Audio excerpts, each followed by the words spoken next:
What is the hardest part of that ring? Well, the hardest part of the ring. Hello, everybody. Welcome to the hardest part of the ring. Hello and welcome to episode number 81 of Hardest Part of the Ring, the podcast where four friends get together to celebrate the wonder of professional wrestling. My name is Adam and John is here. Hello. Brett is here. Hello. Unfortunately, Sam isn't here. Apparently he's moving house, but what do you reckon? Is he just preparing, putting the final touches to his outfit for the live show? Maybe. Or the heat from the SummerSlam gate was too much and you just had to take some time out. Yeah. Away from the media attention. Reconsider his opinions. Yeah. And life choices in general, I think, actually. He's in the wilderness. Yeah. Well, hopefully everything's going okay, and he will be at the live show on Sunday, and we should talk about that because this is the last podcast before that happens. Next it's the bloody time, go home, boys. This is the go home show. Oh God, I suddenly feel a lot more pressure. Yeah. Wow. Yeah. We need storylines. We do. Oh God. Brett, Yes. I'm in love with you. Oh my God. Ones we didn't know about, guys. Come on. Okay, fine. Yeah, you're right. That's pretty obvious to all the listeners. We should talk about the live show, of course. One final promo. It's coming up. It's happening on this Sunday. We're doing a collaboration, a Pod and Mix show, a Pod Bible Pod and Mix show with the guys from Hardest Part. No, that's us. That's us. We're the guys from Hardest Part of the Ring. It's going to be so professional and smooth. It's with the guys from Tuesday Night Jaw. So Matt Richards, obviously the new host of Tuesday Night Jaw, has put together, three teams. Those of you who have been keeping an eye on our social media will know there are three Tuesday Night Jaw teams, and we are going to quiz them. And we're going to find out the first ever Hardest Part of the Jaw quiz champion. The teams have been revealed, although there's, we're going to reveal the final person on this podcast. Exclusive. Ooh. So, first team, Isla Dawn and Eddie Dennis. They're my early favourites, if I'm honest. Oh, favouritism. We're the hosts. We're not allowed to do Not favourites. not as in we're going to favour them. But I reckon they could do it. Okay. They've got enough to get over the line. Next team is Ginny and Matt Richards. Ooh. They're my least favourites, to be I think they're all going to know an awful lot of stuff, a lot more than us anyway. Yeah. Definitely. And the final team, it was announced this week that Scroobius Pip is going to be part of team number 3. And he is bringing along with him his mate, Get Cape, Wear Cape, Fly, Sam Duckworth, a.k.a. Sam Duckworth. Yeah. So a lot of people should know him and his music. He is also a massive wrestling fan, just like Pip, and those guys are going to be sort of the fans team. So if they were to win, that would be quite the upset. They're probably going to win, no? I don't know. It's a tough one. Pip strikes me as someone who would know a lot. Yeah. Like one of those brains that retains information. Yeah, definitely that. It'll be interesting. It'll be interesting to see who comes out on top. And they're going to be fighting for something very prestigious. And I'm not going to reveal what it is, but it is brilliant. It's amazing. We're very proud of it. And very good. Quite annoyed that we have to give it away. But if you want to know about that, if you want to see what the prize is, then you're going to have to get a ticket if you haven't already. So the details are, it is all happening at the London Podcast Festival, which is pretty wild that we're doing it, but we're very excited. You can get tickets at kingsplace.co.uk/London Podfest, and it's happening this Sunday the 8th of September at 2:00 in the afternoon. It's going to be about an hour and a half. The quiz is all written. We've got some fun rounds, and I've been nervous, but I'm now mostly excited. It's going to be awesome. It's going to be so much fun. It's going to be an experience. It is. We can guarantee anybody who comes that it will be an experience. Yes. One other thing that we need to mention is that whoever comes along, those of you in the audience, we're going to need your help. And there is an opportunity to win a pretty cool prize, I think. You'll be the judge of that, of course. But we're going to need some team names. Obviously, we've got these three teams, very good teams, but they don't have any names. So we're going to put it to you guys to come up with some sort of pub quiz, wrestling quiz themed name. Obviously, we're going to want it to be pun heavy. And what we're going to do is ask you to write those down on pieces of paper that we're going to give you, and then hold them up, and our teams will then pick their favourites. And then whoever wins the quiz, the person or people who came up with that name will be the winner, and they will be invited to be a guest on either Tuesday Night Jaw or Hardest Part of the Ring, or both. You know, if you're a fan of both podcasts, then maybe you can come on both. So, I mean, is that a prize coming on here? I reckon so. I was going to go the other way with that, Brett, but okay. Yeah, so if you come up as with long as Sam's around, it'll be a prize. Oh, Yeah, he's a national treasure. Yeah, exactly. We're supposed to slag off the people who aren't on here. Oh, but it's Sam. Okay. Yeah. Oh, sorry. When I said national treasure, I meant as in the Nicolas Cage movie. Which is awesome. So Yeah, don't say that to Brett. Biggest Cage fan ever. we can't fall out at this stage, John. No. Just the tension between us at the live show would be amazing. Yes, so very much looking forward to that. kingsplace.co.uk/London Podfest. I believe there are 1 or 2 tickets available. So, should we talk about wrestling? Yeah, why not? Go on. It'd be then. novel, wouldn't it? Yeah, let's do it after this short break. Oh, no, no, no. Joey Janela, what? Oh! Good Lord. Emerald Frozen Lord. on the apron. He is a bad, bad boy. And ladies and gentlemen, that apron is not to play with. It's not to be trifled with or wrestled on. Right then, just remembered I didn't mention last week. Oh, well, last week we actually had a week off, didn't we? Because we've been very busy boys. But the week before that, we did a Hardest Part of the Ring rewind episode where we discussed Beyond the Mat, the classic wrestling documentary. That was a lot of fun to watch and a lot of fun to talk about as well. So go and listen to that if you haven't already. This week, we just had... I mean, really, the weekend before the live show, when we're trying to sort of sort ourselves out and do lots of prep and finalise things, the last thing we really needed was a weekend with 3 giant wrestling events. But that's what we got. So, we're going to talk about NXT UK Takeover Cardiff, we're going to talk about AEW All Out, and we're also going to touch upon New Japan Royal Quest, because we can't really fit all 3 proper reviews on one podcast. But we're going to try and do 2. And first off, Royal Quest, as I said, we're going to touch upon it. John, you were there. I was With there. Sam. Me and Sam went to the Copper Box up in London, which is an amazing venue for wrestling. I've never been there before or realised they had any... Maybe, I don't know if this is their first wrestling event. Might not be. But Yeah. it is perfect for wrestling. Like the whole layout, you have the ring and you have the sort of steep banks, but no matter where you're sitting, you've got an amazing view. Yeah, you sent us a picture on the WhatsApp and it looked lovely. I mean, I had the worst pint of Peroni I've ever had in my life, which cost me £6, and it tasted like utter shit. But other than that, it was amazing. Oh dear. I'm not going to spoil any of the results because it hasn't been released on New Japan World yet. Yeah, it has. It has. Yeah, it was on there today. I watched through most of it. Was that your way of getting past the fact that you don't remember any of the results?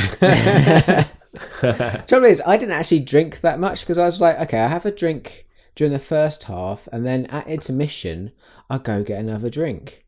There was no intermission. It was just bang, bang, bang, bang, bang matches. Oh, right. Okay, so you just had one nasty pint of Peroni and that was it? Yeah. I mean, eventually Sam did go out and venture forth and brought back a couple of beers. Okay. Which helped. Anyway, key matches. Yes, tell us. Will Standout Ospreay matches. and Robbie Eagles versus Ishimori and El Phantasmo was brilliant, as you can imagine. Ospreay looked like well fired for that. Yeah, I mean, He the was crowd springing were all over the obviously place. super over for Ospreay. They were going absolutely insane. The whole atmosphere of the entire night was amazing. In fact, we were sitting next to a mum and her 6-year-old daughter, I'm guessing daughter, and the daughter was going crazy for all of it, especially Okada. Like lots of Okada chants from a 6-year-old. Wow. Wow, that's great. Yeah.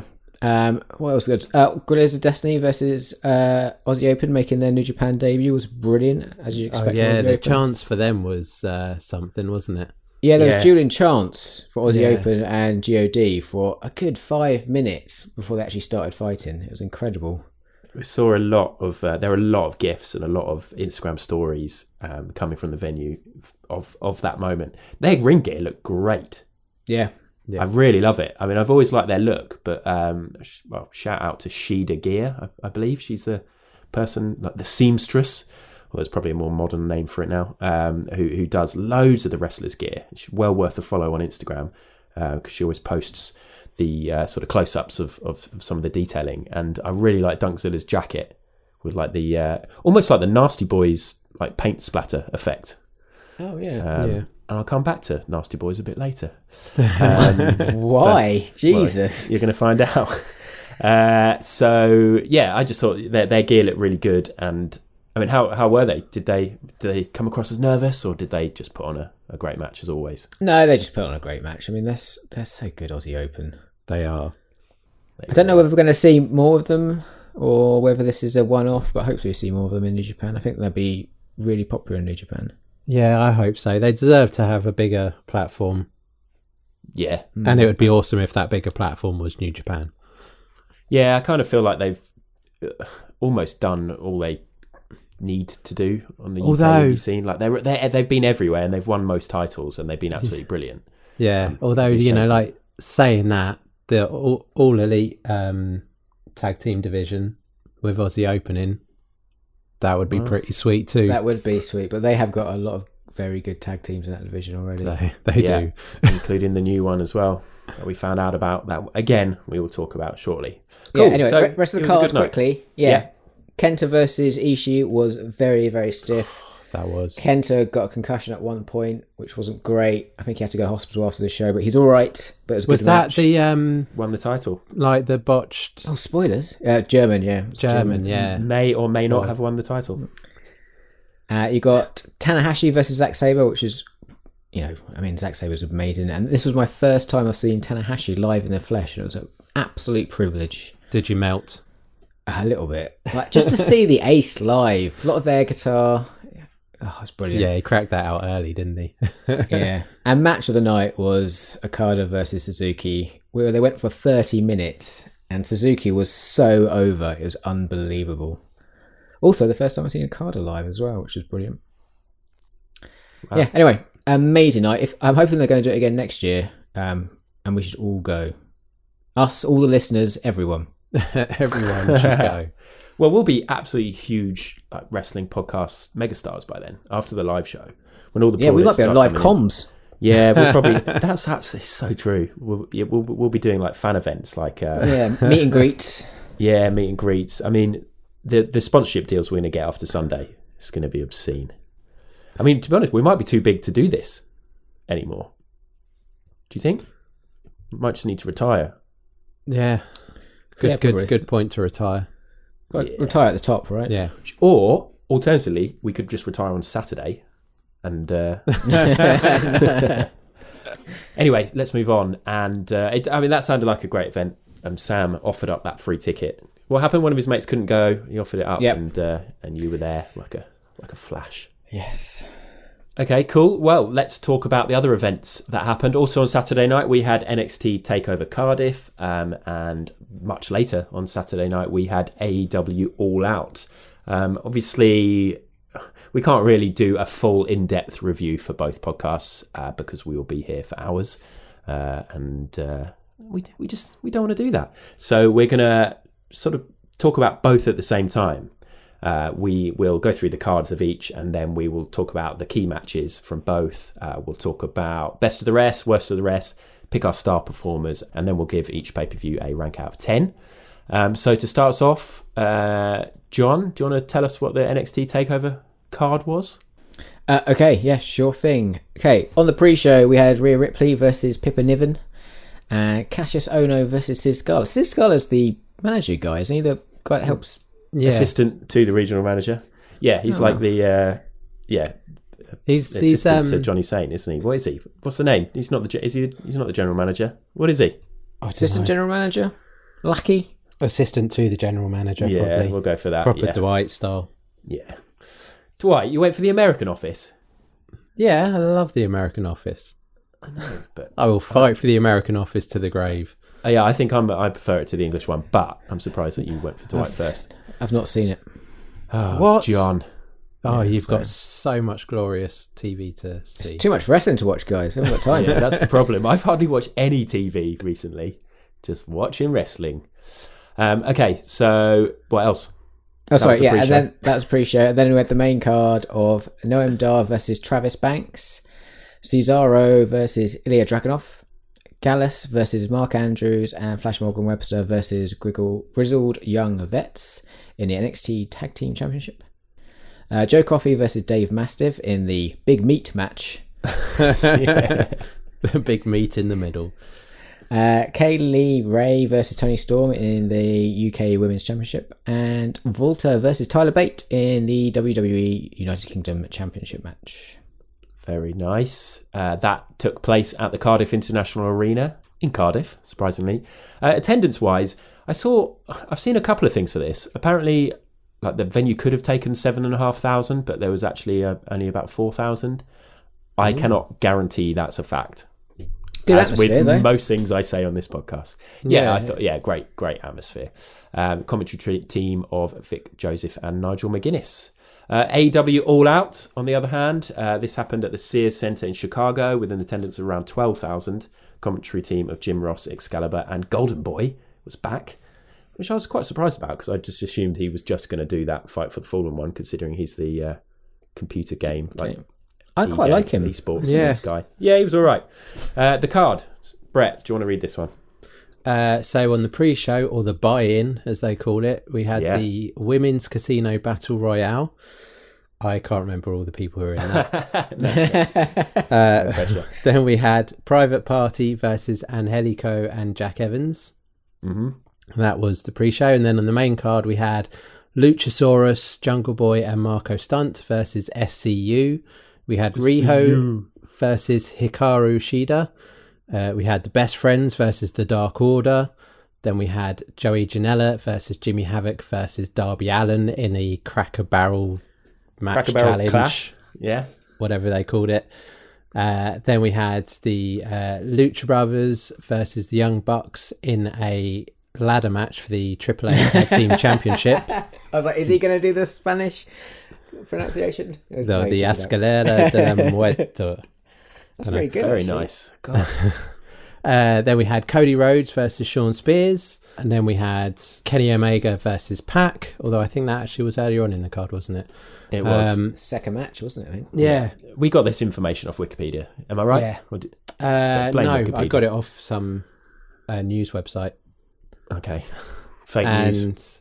Fake news. And then in the main event for the AEW World Championship, to see who would be the first holder, we had Chris Jericho versus Hangman Adam Page. Very nice. Okay, so as I said, we're going to do the key matches first. So I've picked out two from each.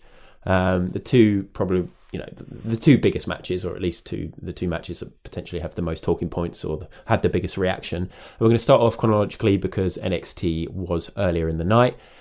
And we've got to talk about that main event. All 43 minutes of it, I believe it was. About an hour if you include the packages. And the British Strong Style stuff at the end. It is, of course, Volta versus Tyler Bate for the NXT UK Championship. What a fucking match. John, John, you watched this like moments before the pod, right? You managed Literally to squeeze it in. Just before. So- I haven't watched anything else from the NXT card, only this match. Okay, what's your hot This take? match. What are your thoughts? Man, it looked painful, didn't it? Good lordy. It did. It really did. I mean, these two have such great chemistry, weirdly.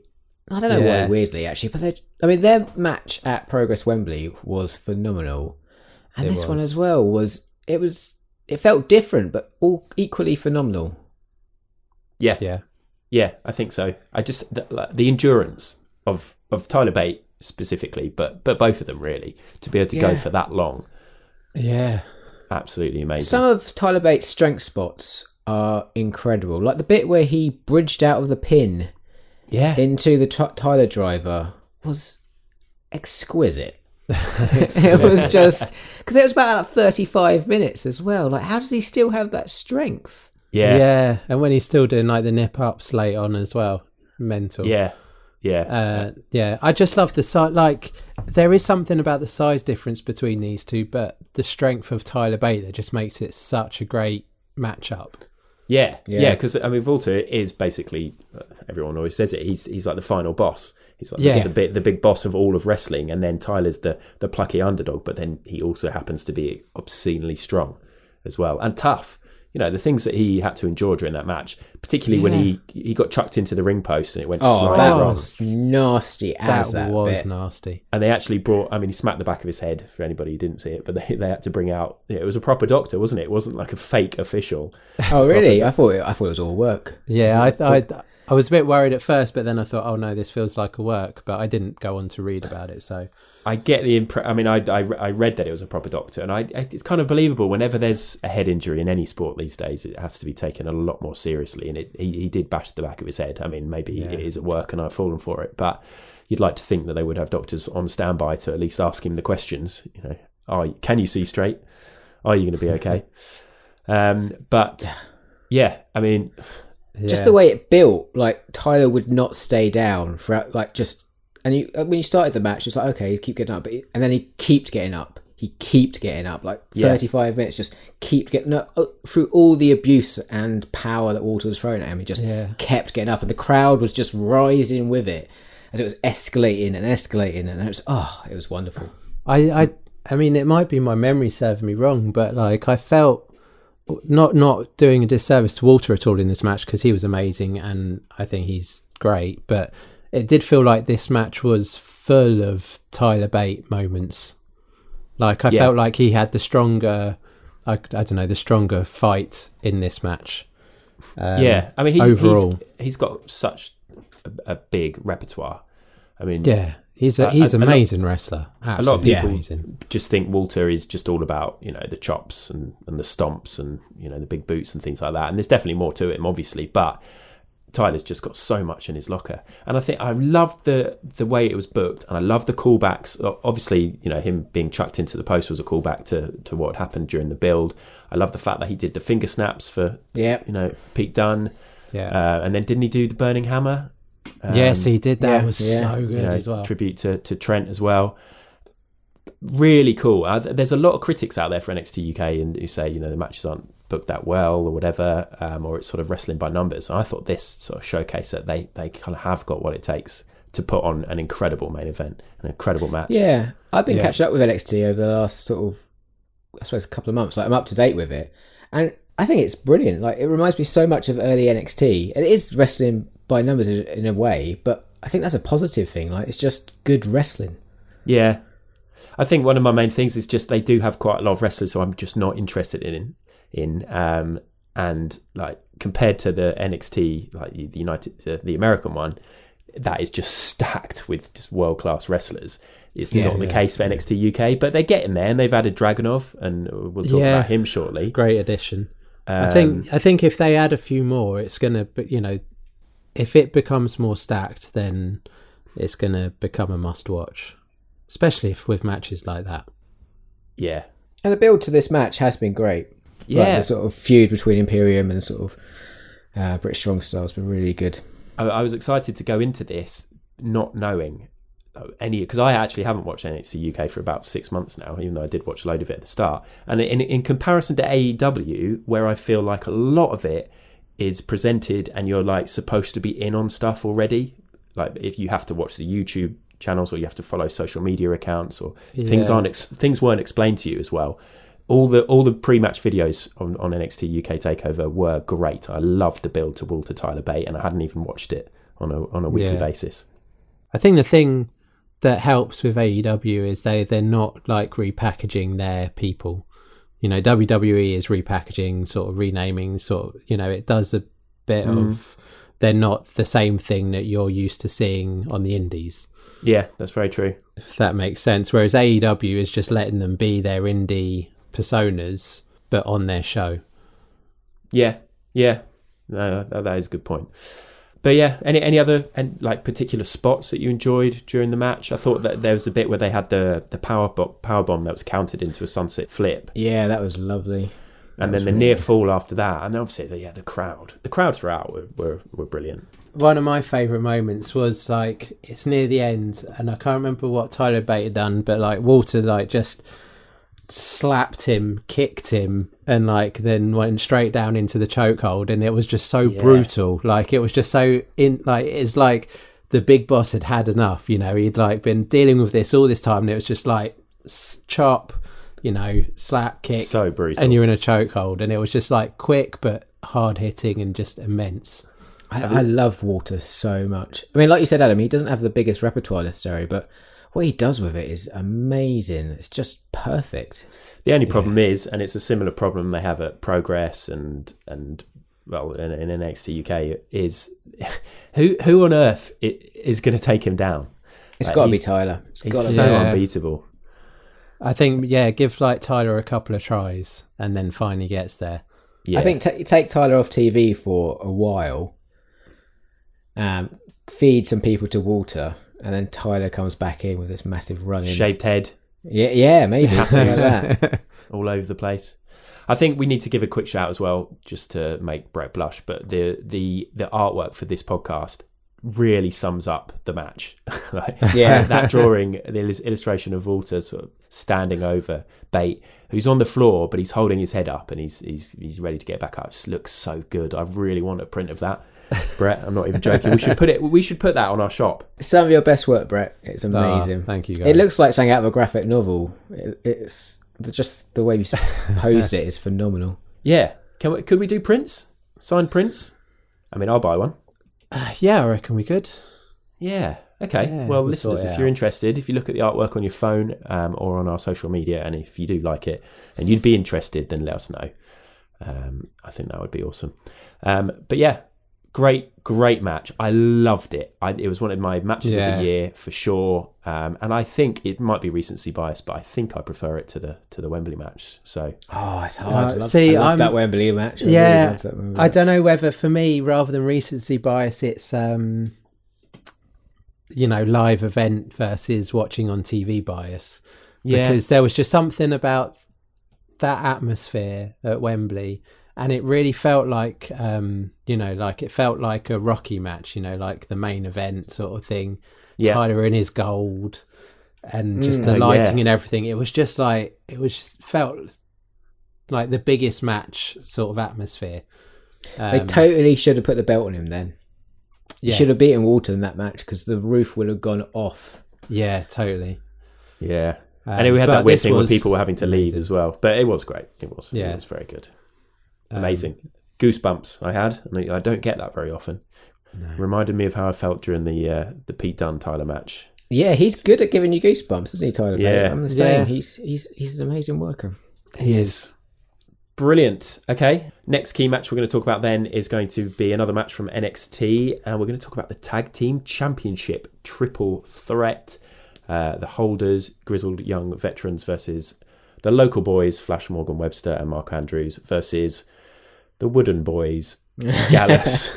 The weak links of the match. But again, what a fucking match. Brett, what did you think? Did you like it?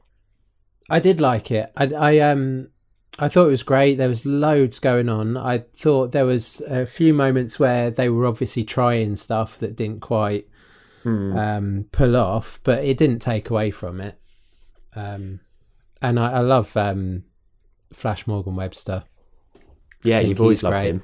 Yeah, you picked him on an early draft, I remember. I did. I wish I could hear Zach Gibson talk some, at least before. Like, I not taken away from his wrestling at all, and like Grizzled Young Vets are a solid team, but I just think like him having mic time just puts them like top tier talent. And taking that away from them, because I didn't see that obviously with this, and I know that can only really happen like at the beginning or the end sort of thing, but it just sort of just takes a little something away from their sparkle. I know what you mean.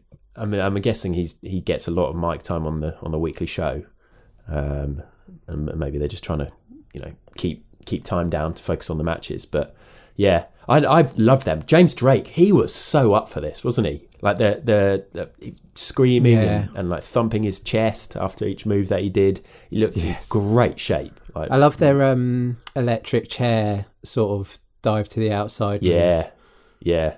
Yeah, that always looks really great. It was Wolfgang that took it, and I was just like, oh my God, has he broken his neck? No, he's okay. I know. Yeah, Wolfgang and Mark Coffey, as I alluded to, definitely the weak links here. Not much interest when they're in the ring. I think Wolfgang has his moments occasionally, but not really that interested in Mark Coffey. But the fact is, they were in the match, and it was still a fucking great match. But obviously, a lot of that is down to the fact that we had two Welsh guys, the underdogs, the baby faces, and it was happening in Cardiff. And my God, that crowd.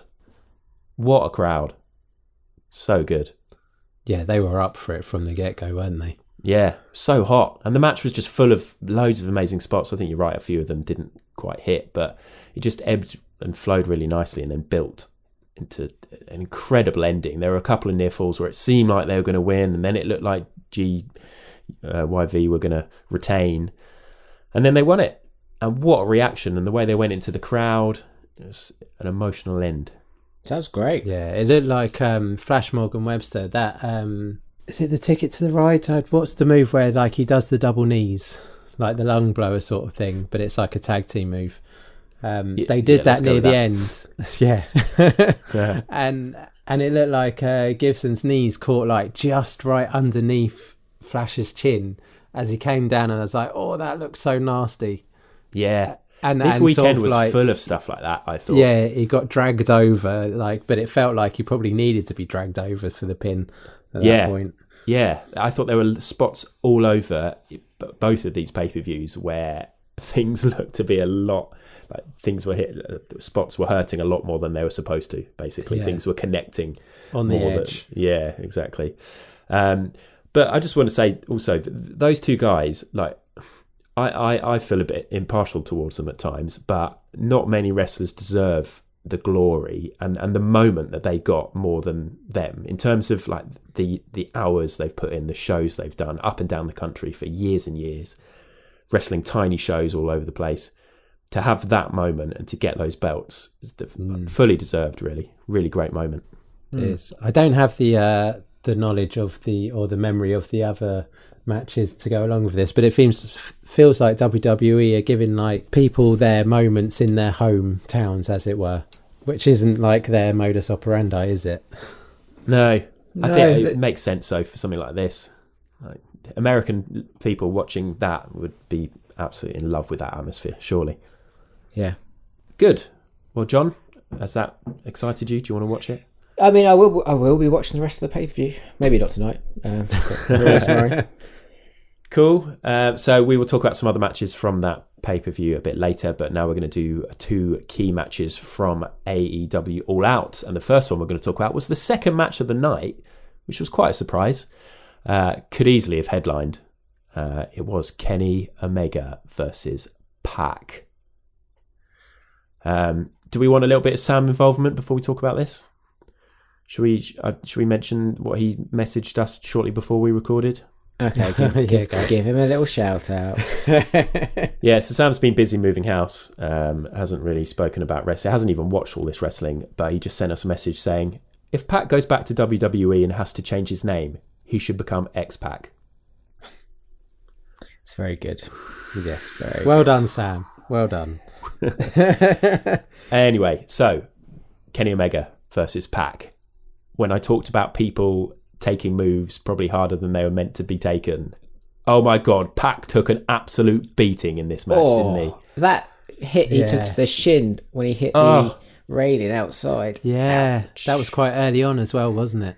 Every single bump seemed to just destroy Pac, whether it was Omega landing on his head from doing like the suicida through the ropes. Everything just... I mean, those barriers, do you think the next time they do a pay-per-view, they're going to be like, can we just get another couple of yards, please? Because I think they need to. It was very close. Wasn't it? And plus, a lot of the people in the front row were very leery. Yeah, there were a few moments, weren't there? It was like, I don't know what that guy's saying, but I feel like I want to tell him to shut up. Yeah, precisely. But, I mean, you guys love this, Brett? Did you enjoy it? I did love it, but it didn't reach what I would expect of these two guys, and I don't know why. Obviously, because I think there might have been some bumps. There just wasn't the consistency that they have. So there were a few moments, and especially later on, where it just like things weren't connecting. There was like, I can't remember if it was a Frankensteiner or just a Hurricane Rana, and it just like totally missed. And there was like a spot of like a few moves where they were just out of sync with each other, it felt. Yeah, that's interesting, because there is an argument to say that Kenny Omega could well be a bit rusty, because this time last year was he in the G1 last year? Yeah. Yeah, my New Japan knowledge showing through. He was used to wrestling regularly, and perhaps he's the kind of guy who needs that, because there's an issue with some of these AEW guys. They're not, I mean, unless a lot of them are doing the indies, but I mean, Omega's not wrestling elsewhere, is he? Not really, not I'm aware of. No, I've not that I've seen. Yeah, I mean, maybe he is, but he's not necessarily the best bout machine at the moment, is he? He's not a machine like smashing out matches all over the place. It feels like that's the kind of storyline they're going with him, because obviously he's lost 2 out of 3. Yeah, the redemption arc is beginning. I think it's fascinating actually, because before AEW started, you're like, they're obviously going to put the title on Kenny Omega. He's the best wrestler in the world, he's one of the biggest names in the world. Yeah, I did expect that. Yeah, but the way they're doing it is fascinating. I can't wait to see where it goes. Yeah, it is really interesting as well, because it gives you that like unknown, like, because especially when you're sort of marks, you sort of expect, and you can call quite a lot of things, and like you say, like obviously he's going to go to the top, but the way they've kept him away from the top straight away, but also he's getting this losing streak going, seeming a bit rusty, it could prove to have a great arc where he like comes back much later, into their TV run. Beats Jericho for the title. Well, I mean, you kind of think it will happen eventually, but it's a big win for Pac though on his debut. And I understand what you guys are saying about seeming a bit rusty, but I thought both of these were super slick. I didn't pick up of any rust. Did you not? No, I think I didn't actually at the time. I'm just sort of reacting to what Brett said, really, but as in the fact that they could be rusty. But I don't think Pac was rusty, or I don't think he has a reason to be. No, I don't think he was rusty, and that's why I say I don't know whether it's because of some of the bumps he took earlier on, or some of the hits that might have put him out of sync. You could see the way he was grimacing wasn't acting at times, and the chats he was having with the ref probably being like, I need a minute here because that fucking kills. So maybe it was down to that. Maybe he did pick up an injury, and I've not read anything, but he had to play it a bit safe, or well, not that he played it safe, but not go in for stuff full force. It was great to see him, and we've got to say, how great is wrestling that we, the three of us, can see a guy wrestle in a little community hall in Brighton against a swan, and then go up like a month later up against arguably the best wrestler in the world on this massive pay-per-view event. Yeah, so good to get to see someone, and he just was great in both matches. Amazing in both matches. I love the finish of this match.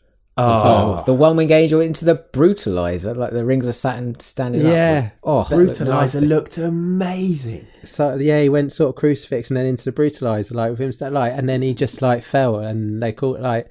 I thought that was a great finish. The crowd sort of didn't like it, did they? They thought they were being cheated, but I just thought everyone thought Omega was going to win. Yeah, I just thought it was a great unexpected and like that choking him out aspect as well. I just really like the finish of this. The brutalizer, it's a move I want to try on someone. The only negative I have about this match is I think its positioning on the card was a bit weird. Yeah, having it second on was just strange. Didn't really make any sense unless. No. My first thought was like, oh, maybe it's Pac being a diva, and he's got somewhere else to go, and he's like, okay, I'll do it, but I want to be on second because I want to be tucked up in bed by 10 o'clock or something like that. Maybe not, but it was very weird. Want to be in bed, watch match of the day. Who can blame him? Lovely. So hopefully we're going to see more of Pac in AEW, and as we said, the redemption arc for Kenny Omega begins now, and it's going to be fascinating to see how that goes. Next key match from AEW is, of course, what should be, in many ways, the biggest match of the whole weekend. It wasn't bad, but it wasn't really befitting of its position. the situation, its position. Yeah, or like what it should be. It's the brand new promotion. It's the title match. The first ever champion is going to be decided, and it just felt like there wasn't that much excitement for it. And during the match, the crowd was quite flat. But I should specify that we are talking about, of course, Chris Jericho versus Hangman Page for the AEW Championship. Yeah, John, did you feel underwhelmed, overwhelmed, whelmed? No, I really enjoyed this match. I mean, it's the sort of typical Jericho match you kind of expect these days, but I like the way they sort of, a bit like with the Walter Tyler Bate match, sort of reference stuff to in their feud, where obviously Jericho got the colour above his eye, sort of Hangman paying him back for doing the same to him previously. I know Jericho, I love watching Bruiser Jericho. Just the way he walks and acts. Yeah. Just a proper, the confidence. He's had 12 cans of Stella and he's ready to go. Yeah, he's so like stocky and thick now, isn't he, as well? So thick. Like, not saying like he's fat, he's just thick. And but he's not like, it's not, his body shape has changed, and like, he's still got like, muscles across that stomach. So it's not like I'm saying but he is thick. He's getting to Rhino sort of stage, Yes. Wow. Definitely. Wow. With John, I'm agreeing. I really like that sort of feel to him, and he feels like that makes him feel like a champion as well. Like he is a bruiser. I did really enjoy this match as well, I have to say. I preferred it to the Omega Pac match. Okay, interesting. I'm not going to put it up with Walter versus Tyler Bate, but I did really enjoy it. Maybe that's because I'm loving this version of Jericho, but also I think Hangman Page I'm well on board for them to really get behind him. I think he was amazing this match, because obviously this is easily the biggest match of his career. Yeah. And for AEW to put so much faith in him, like you're going to be the first guy. Come out on a horse, come on. That was great. Do you know what the horse was called? Freaking amazing. What was it called? Good trivia. Hunter Horse Helmsley. Nice. That's brilliant. The horse coped a lot better than Cody's dog. Oh yeah. Was it Pharaoh? Pharaoh, yeah. Oh my God, did not want to be there at all. No. I just think there was something. It just didn't feel like this huge event. Oh my God, here we go, the crowning of the champion. I don't know if it feels a bit too soon. I'm going to give big props as always to Riptide, and I know it's probably very different because they were like trying to save money to pay for the belt. But the fact that at Riptide they had such a long build before they built that champion, or before they crowned that champion, meant that when it happened, it was such a huge moment. And it kind of feels like this is what, like their second or third like big pay-per-view. Maybe they could have built it a bit more. I don't know, but plans might have changed with the whole pack thing. Yeah, you need someone to have. You need a belt, don't you? So for everyone to fight towards. Like you say, though, I do like the idea that they had, like this big tournament that got someone, getting through the rounds and stuff to get to that moment. Yeah, I mean, it's a nice way to do it. It sounds like they're doing that with the other championships, doesn't it? With the women's and the tag, and that's cool, and that's going to be a lot of fun. I suppose the one downside to it is it did always feel like Jericho was always going to win this, because it's the smart decision, isn't it? If you're building a new company, you kind of want a recognisable name to market. Yeah. But that being said, when Hangman hit the dead eye, I was like, this is it, it's done, he's the new champ. And then the near fall totally got me. Because he'd got like a good sequence, because he'd had he'd hit a couple of buckshot lariats, which I'm so in love with. Yeah, such a great move. And then like he hits his finisher, and they're talking about no one kicking out of it, sort of thing. So like it did feel like he had a real strong sequence that might have been it, which was an awesome near fall. I love that he pulled off. Sorry, go on, Brett. No, I was just going to say, and then like Jericho's Judas effect, like from looking awful before, the camera angle and the way Hangman sold it and stuff, it just looked like it did. It looked like a knockout moment this time. It looked great. It did look like a proper finisher this time. It looked amazing. I just wanted to say, Page, when he did his pulled off the dead eye, I agree. It was like, oh, okay, this is great. But then Jericho kicks out, and then Page struggled to get over the top rope. He had to try twice, didn't he? Oh yeah, like the crowd had a little chuckle to that. And to be fair, he reacted to that really well. He was like sort of pointing and laughing at the crowd, giving a bit of shit back. Yeah. I thought this was a really good match. I liked it a lot. Yeah, I really enjoyed it. I just love the vibe of a lot of the AEW stuff, especially with their top stuff. You know, like I'm loving. Obviously, you know, Jericho's had his music, whatever, but I like the music that they've got for people, like the graphics, the screens, the graphics on the screens. Graphics are great. It did look like good. The video package at the beginning was killer as well. Plus, it had a new metal soundtrack. Yes. On to a winner with John. Yeah, and the rest of there's us. just so much I thought was great. What about the refs? The AEW refs. I mean, they've got these really prestigious refs. Aubrey Edwards, obviously, first ever woman to ref a main event championship match at a pay-per-view. That's cool. They've got Earl Hebner. They've got loads of great refs. Why are they so lenient with everybody? They never start counting out. Like, people are allowed to grab weapons, or Jericho's allowed to use a microphone. They do not. They're going New Japan, yeah. They really are. Where they're a bit like, they're a bit more lenient. Like in New Japan, sometimes someone might use a weapon or something and they sort of let it go because they want the match to continue. Yeah, I love how they justify it in New Japan, and that it's more important to have the match going, keep it going, so we get a winner. Rules. It is funny. I'm not really complaining about it, but occasionally you just like, I mean, they've been out of the ring now for a good 3 minutes. Maybe start the count. Or like when the refs are being like, come on, get back in the ring. So, well, if you really want them to get in, you could start counting. But anyway. I thought Aubrey was great in that main event as well. Where she was getting hot with Jericho. Yeah, that was awesome. So good. Yeah. And her big moment where she had to get the blade out of her pocket. As always, love rewinding that and working out how it was done and having a good old watch. I thought that you knew it was happening, but I thought that was quite smooth as well. Jericho just like holding himself and then rolling out. Must suck having that much blood in your eyes when you don't have like a towel or a cloth and you're having to try to wipe it away with your hands.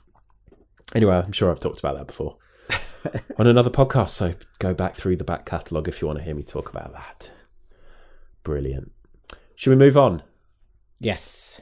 Chris Jericho's AEW champion. That's exciting. He cut an amazing promo afterwards as well, backstage. Oh, did he? It's worth checking that out. It's probably on YouTube somewhere. Nice.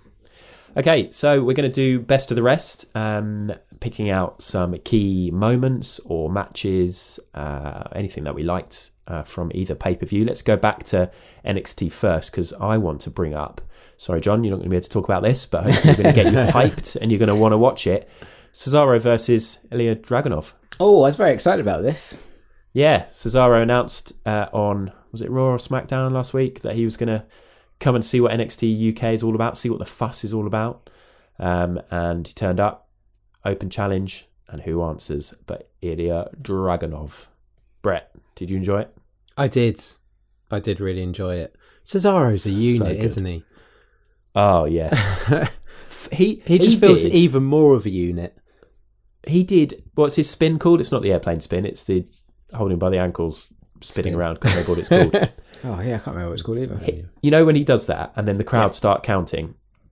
The crowd counted up to 40 before he stopped. Hell. Yeah, but they were counting before he did a complete rotation. But it's still a count of 40. So even if it was 20 seconds, it's still a bloody long time. And Dragunov did look rattled. I know he had contacts in. No, he so did. His eyes he looked supposed to look red. Totally like he was going to chunder after. Yeah, I thought so. He did look wobbly, and I'm not surprised. Bloody hell! I go on a swing these days, and I feel motion sickness. It's just because you're old, Adam. That's it. Yeah.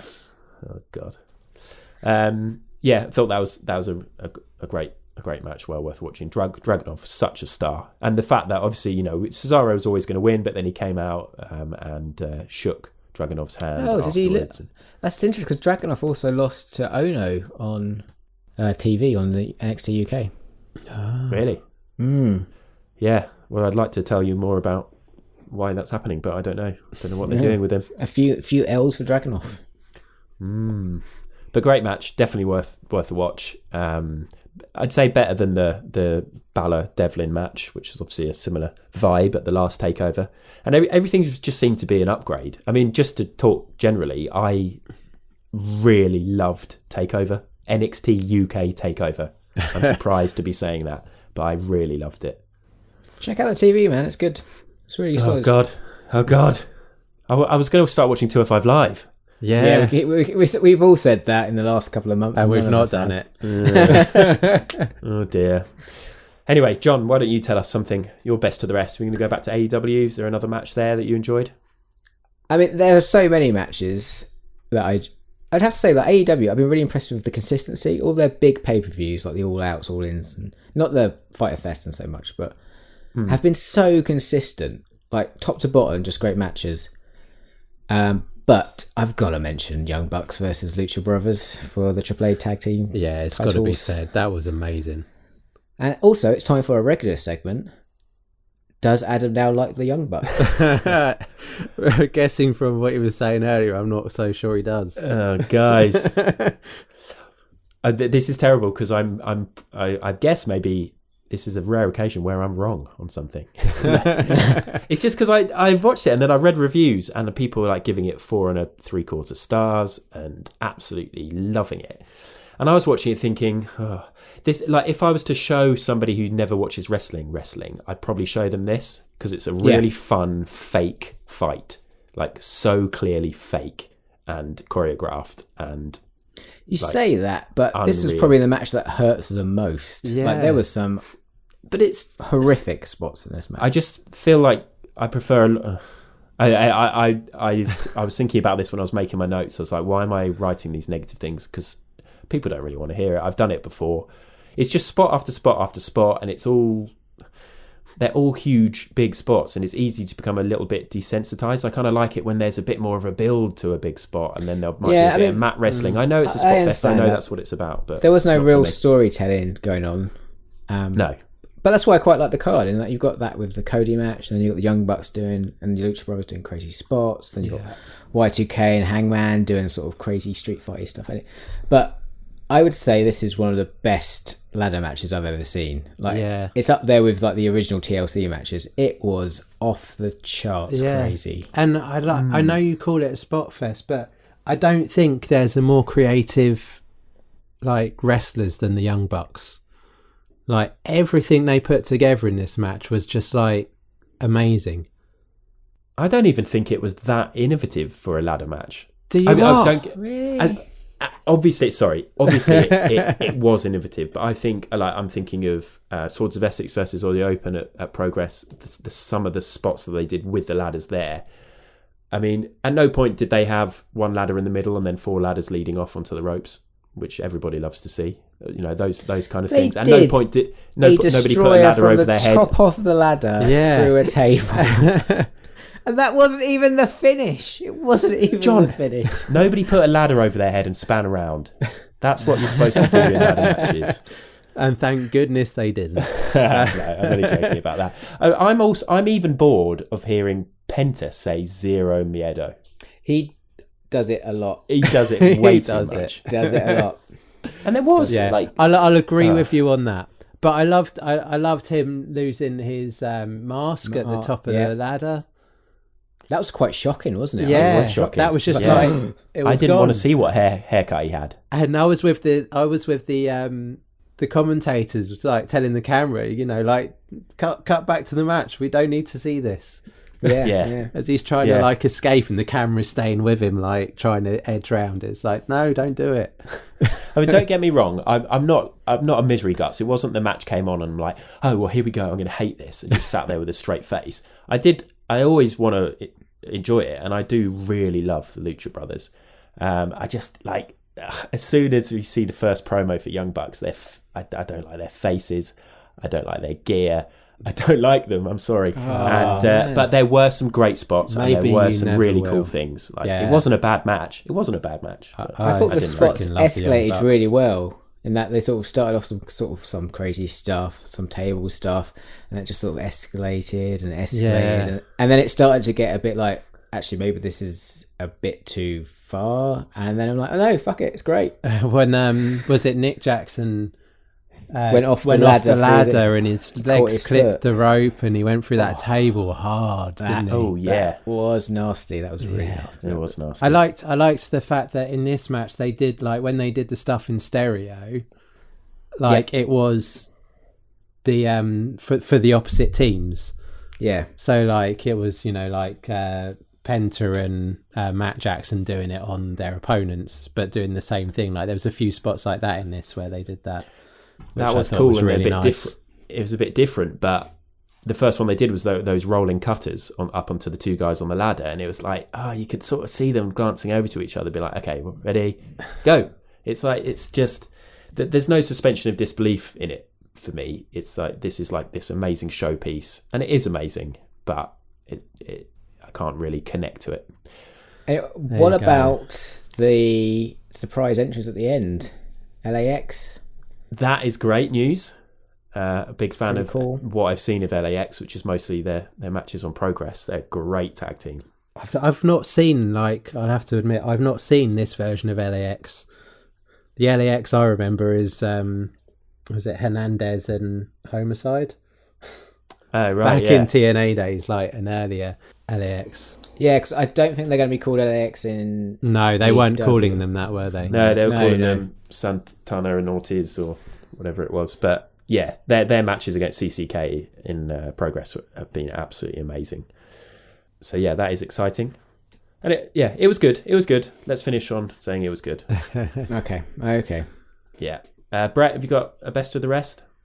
Oh, and I'm going to go for the Cracker Barrel match then. Yes, Brett, I was hoping someone was going to mention this. Because Cracker Barrel Clash. I loved Jimmy Havoc being allowed to be Jimmy Havoc. Jimmy's gonna Jim. He was so Jimmy Havoc in this match. But that was- was he was ultimate amazing, Jimmy. like, because obviously in the Battle Royal and stuff, you saw a little bit of Jimmy, but not lots, and it's just nice seeing him like start this match off by stapling himself, being like, "Come on," and then like, and the commentators like not really knowing like what to do with this stuff, like put the stapler down, like freaking them out. It shows clearly that AEW are letting wrestlers book their matches, or being allowed to call spots and come up with ideas themselves. Because Jimmy Havoc would never be doing anything like this in WWE. No, that's for sure. and they got wouldn't them touch for on the that bicycle. reason, which I like that they understand that they've got these guys for that reason. Darby Allin's a nut job, isn't he? Oh my God, he's one of my favourite wrestlers at the moment. I love that man. I love his look. agreed. I love the way he wrestles, which is like a man who has a death wish. Yeah, I love the fact that he's a skateboarder and he's got a load of thumbtacks on his skateboard. Yeah, that was. I've that never was seen so that cool. spot before. That's amazing. But so I think my favourite spot from this match, and it didn't even connect, was him jumping, like doing his like little coffin the thing, coffin drop. but with the barrel underneath him. Yeah, onto the steps. And the way that barrel, like, we need more barrels in these matches, in these hardcore matches, because the way that like just crumpled and like snapped away just looked so good. Yeah, they were good, but they were clearly very light, those barrels, weren't they? But they broke in a really good way. But when you saw the slow motion on that spot, surely he's got whiplash, the way his head whipped back.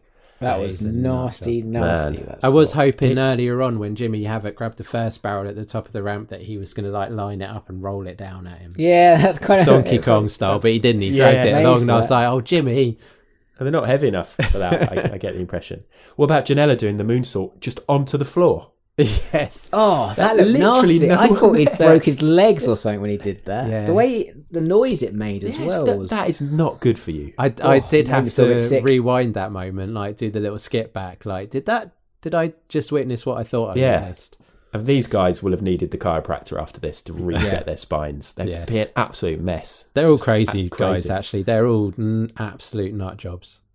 This was a hardcore match done perfectly. Like, not bloody, crazy spots, funny, but still like a really good wrestling match. And a big win for Jimmy as well. Yes, yeah. I think that's why, because I'm usually like the hardcore stuff I don't like, but this was, like you say, it wasn't like overly bloody. It wasn't, I guess it wasn't deathmatch sort of stuff, but it was a lot of fun and it was different. Like, they brought out different stuff to the usual.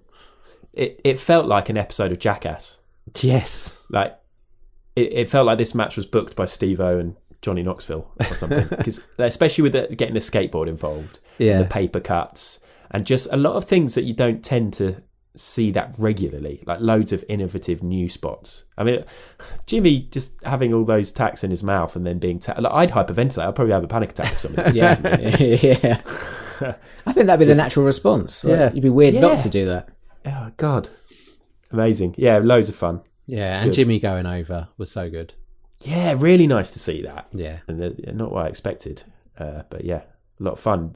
Interesting to see what they do with those three, because the temptation would be just to keep giving them crazy matches against each other. But yeah, we'll have to wait and see. I think come TV we'll start to see things, because I think with their pay-per-views it's sort of like, you know, you're seeing people, the same similar people together. I reckon once the TV comes along it'll all start spreading out a bit more. Yeah. Another couple of quick best of the rest. I just wanted to say Orange Cassidy, the suicide dive, and how the did kip I up. even forget about that? Hands in pockets. Fucking hell. That Coolest thing looks I've ever seen. so difficult to do. But he made it look so easy. He did. That's very cool. The way how jumping through the ropes with your hands in your pockets. Yeah. It looked amazing with the straight face. I love that guy. I know Sam's a big fan, so that was really cool. Any other little best of the rest moments from either pay-per-view before we move on? Just very quickly, I'm not going to talk about the match because it will go on for ages, but Cody is just a master storyteller in the wrestling ring. Yeah. So good. Yeah.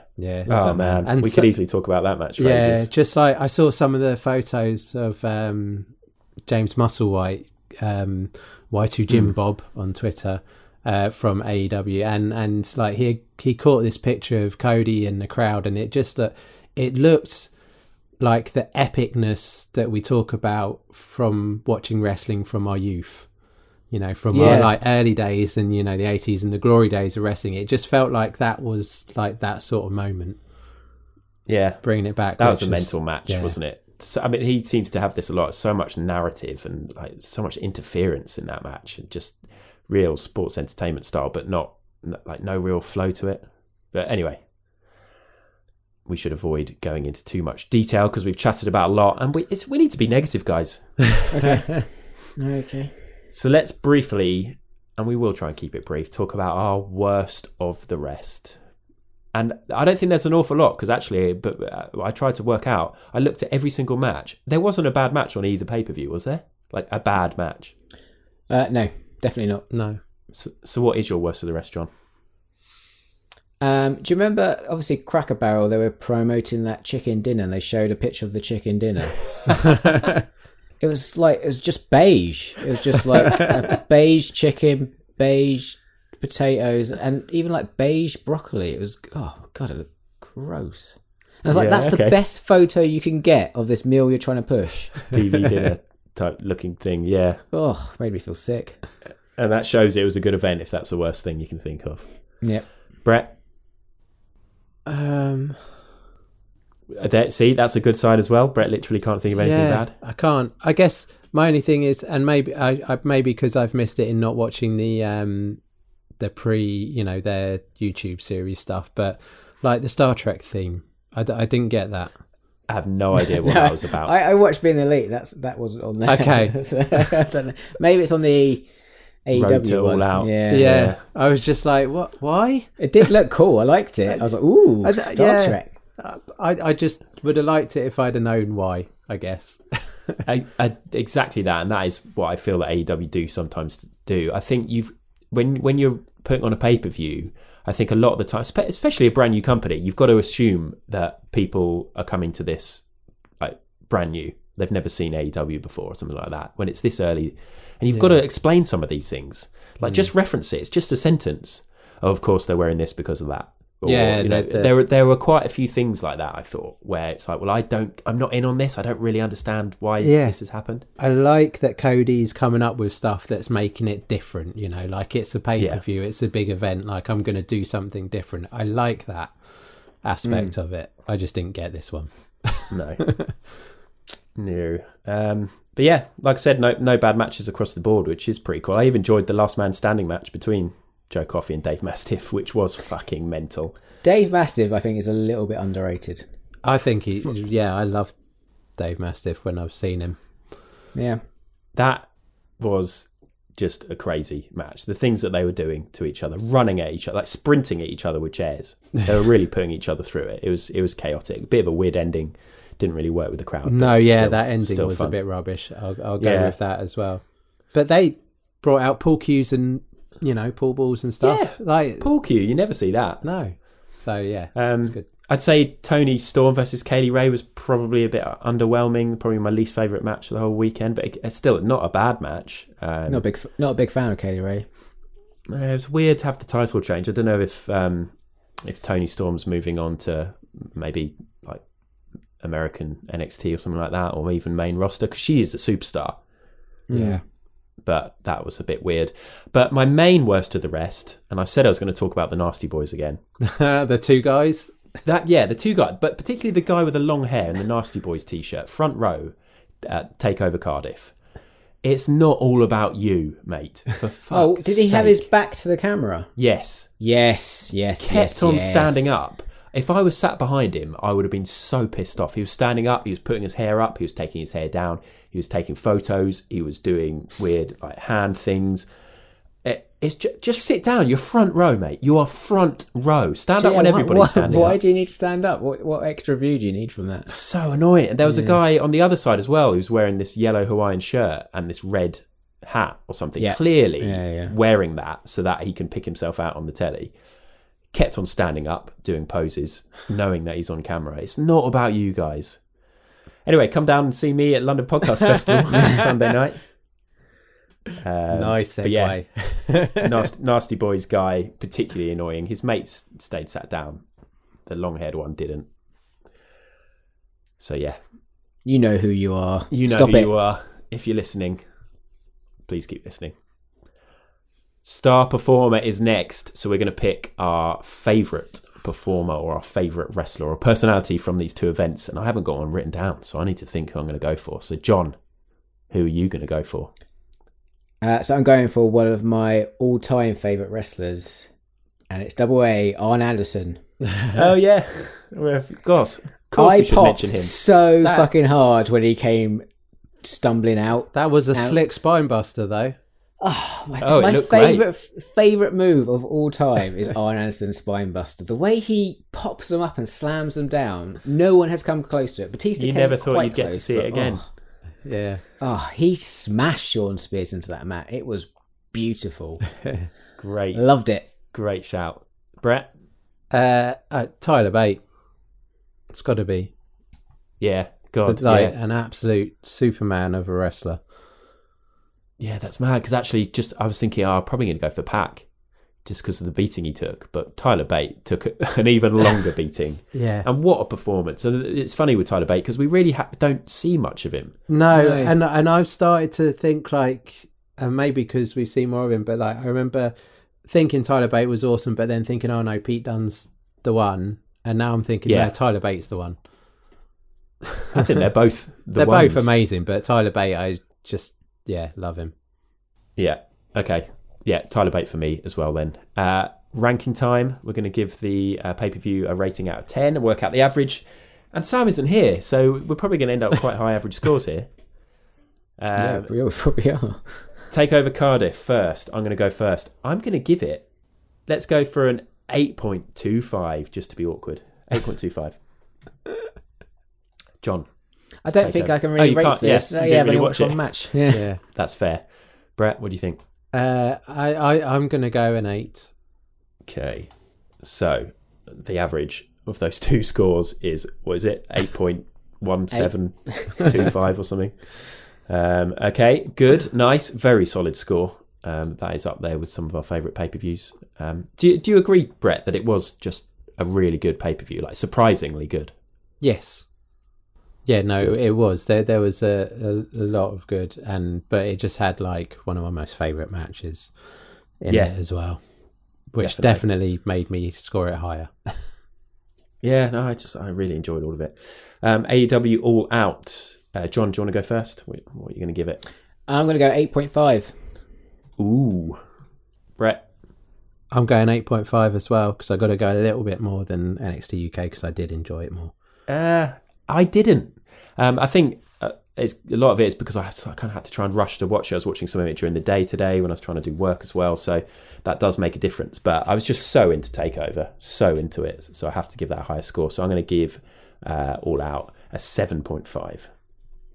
Oh, yeah, man, the spirit of Sam is in you, Adam. Yeah. 7.5 is good, isn't it?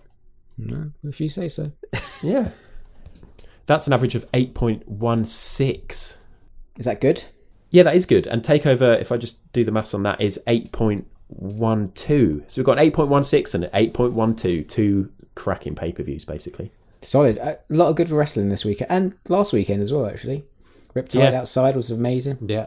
Oh, Riptide. There was a time when we used to be able to talk quite a lot about Riptide stuff. I mean, I suppose the fact that I'd feature on the Riptide podcast kind of means that I should probably save it for there. But what an amazing event. Massive props to those guys for putting that on. Massive props to Mother Nature for making it like a perfect, well, too hot. Glorious. It was too hot, wasn't it? But it was glorious. It just looked amazing. I can't wait to see what they do with the on-demand, because they had a drone. They had a drone, didn't they? Yeah. About. Yeah. It's going to be some nice What did you say shots. at the time, John, when we saw the drone? Do you remember? You made a joke. It was very good. I don't remember, no. Didn't you say, isn't that... what? Oh, Vanguard 1. Yeah, Boom. is that Vanguard 1? Matt Hardy's drone. It made me chuckle. Anyway, let's move on. That's okay. Let's have a quick break and then we'll come back with hardest question of the week. Question of the week. So for hardest question of the week, this week I asked the question, so much good wrestling this weekend, but what was your favourite match and why? And yeah, we got quite a spread here, which is pretty cool. So Loserweight says, obvious answer, but I was there for Walter versus Tyler. Absolutely epic. Oh, wow, nice. He says, haven't seen Royal Quest yet, so runners up are Triple Threat Tag and Pac versus Kenny. Yeah, I'd agree with that. MJ, You Total Cult, says Suzuki versus Okada. To be fair, I only saw New Japan this weekend, but it'd be tough to beat scary Grandpa Suzuki scowling with a towel on his noggin. Bumped into MJ on the train home. Oh, really? Yep. Lovely guy. And how was that? Was that one of those sit together for the rest of the train journey, or sort of pretend that you needed the loo, get off at the next stop? I went back to sleep. He carried on his journey. Okay, I thought you were saying he snuggled into me. Yeah, he's more than welcome to. Good. I'm sure MJ is delighted to hear that. Dave Green says, anyone that says Walter versus Tyler obviously hasn't seen Suzuki versus Okada, which is the correct answer. Big shout, Dave Green. I mean, I haven't seen Okada versus Suzuki, so I would say Tyler versus Walter otherwise. Yeah. So he might be right. Yeah. Oh, fuck. I was... Tough. I can't. I mean, that Okada Suzuki match was great, but it's because I was there. But I mean, obviously Walter Tyler is amazing, but also Young Bucks Lucha Brothers is.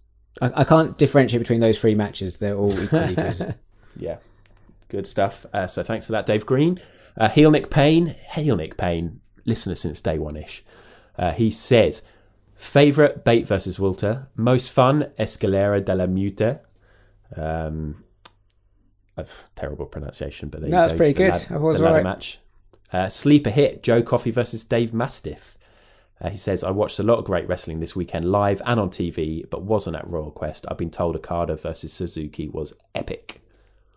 So many good matches, wow. Broken But Glorious says, Walter versus Blake blew me away on the edge of my seat the second half of the match. Carl Luckhurst says, hands down has to be Walter versus Tyler Bate.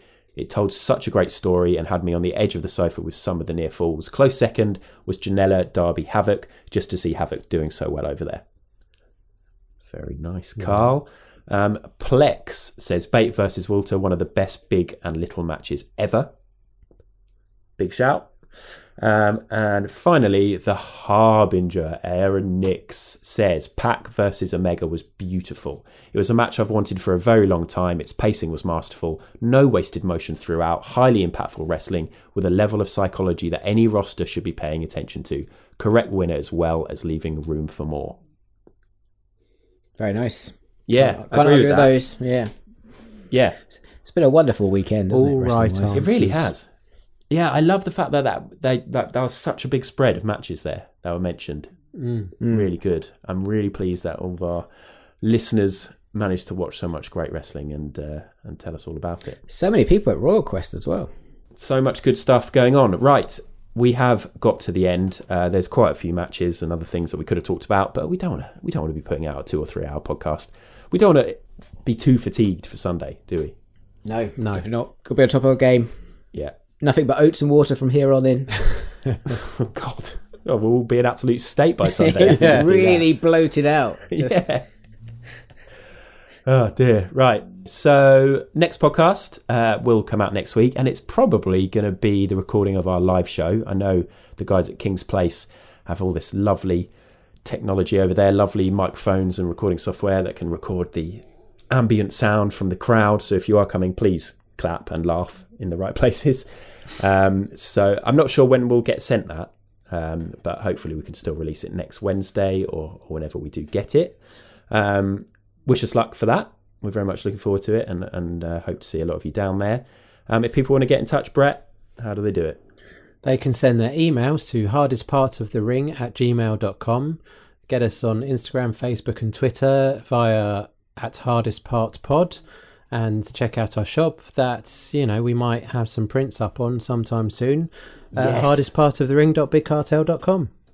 Yeah, and get your live show tickets, kingsplace.co.uk/London Podfest. The event is called Hardest Part of the Jaw, Sunday, 2:00, King's Place, London, September the 8th.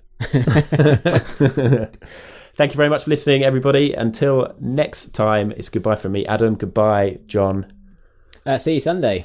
Yeah, goodbye, Brett. Oh, yeah, see you Sunday. See you on Sunday, guys.